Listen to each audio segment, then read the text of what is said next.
सुकळी, लोही रस्ता.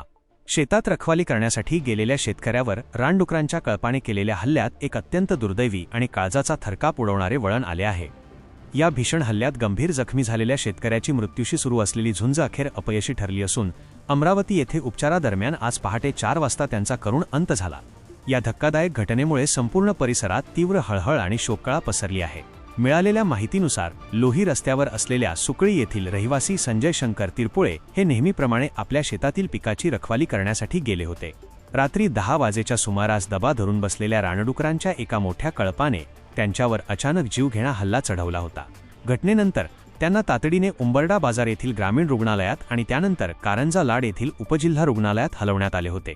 मात्र त्यांची अत्यंत गंभीर प्रकृती आणि शरीरावर झालेल्या खोल जखमा पाहता कारंजा येथील डॉक्टरांनी त्यांना तातडीने पुढील उपचारासाठी अमरावती येथील जिल्हा रुग्णालयात रेफर केले होते. अमरावती येथे डॉक्टरांनी त्यांना वाचवण्याचे शर्थीचे प्रयत्न केले, परंतु जखमा गंभीर असल्याने उपचारादरम्यान आज पहाटे 4 वाजता त्यांनी अंतिम श्वास घेतला. संसाराचा गाडा हाकणारा करता पुरुष गेला. अपंग बायको, वृद्ध आई आणि 3 लहान मुलं उघड्यावर. संजय तिरपुळे यांच्या अकाली निधनाने एका गरिबाच्या कुटुंबावर दुःखाचा डोंगर कोसळला आहे. संजय हे घरामध्ये एकमेव कमावते व्यक्ती होते आणि त्यांच्याच कष्टकऱ्याच्या जीवावर संपूर्ण घराचा उदरनिर्वाह चालत होता. त्यांच्या पश्चात अत्यंत वृद्ध झालेली थकलेली आई, पायाने अपंग असलेली पत्नी आणि 3 लहान निष्पाप मुले असा परिवार आहे. घरातील कर्ता पुरुषच गेल्यामुळे या वृद्ध माऊलीचा आधार तुटला आहे, तर अपंग पत्नी आणि या 3 लहान मुलांचे छत्र हरपले आहे.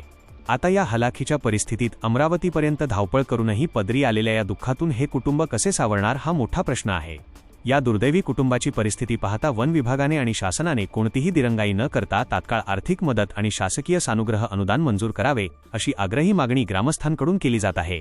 अशा नवनवीन बातम्यांसाठी चॅनलला सबस्क्राईब करा आणि पाहत रहा MH न्यूज मराठी.